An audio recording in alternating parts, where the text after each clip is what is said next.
Баршаңызға сәлем. Бүгін ең дәмді әрі жылдам дайындалатын пирогтың рецептімен бөлісемін. Видеоны соңына дейін көріңіздер. Қажет қоспаларды описаниеге жазып қалдырамын. Алдымен жұмыртқаға шекер салып миксерлейміз. Сосын күнбағыс майын құйып жақсылап араластырамыз. Ұнға қамыр қопсытқышты қосып араластырып аламыз. Сосын аз-аздан жұмыртқалы массамызға қоса отырып миксерлейміз. Мынадай орташа сұйық болуы керек. Жарты бөлігін формаға құямыз, менде силиконды форма.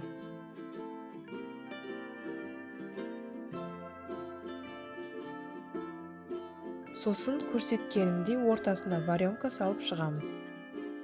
Бетіне қамырдың қалған бөлігін құямыз.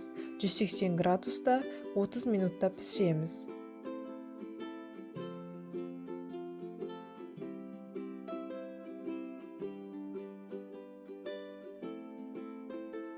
Пирогымыз пісіп 2 есеге көтеріледі.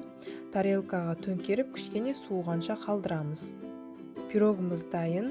Бетіне шоколад ертіп құйсаңыздар болады, мен қант ұнтағын септім. Сондай нәзік, жұмсақ, дәмі де керемет дәмді болып шықты. Жасап көріңіздер. Сіздермен бірге болған Айнура. Мені қолдап, каналыма тіркеліп, лайк басып, пікір қалдыруды ұмытпаңыздар.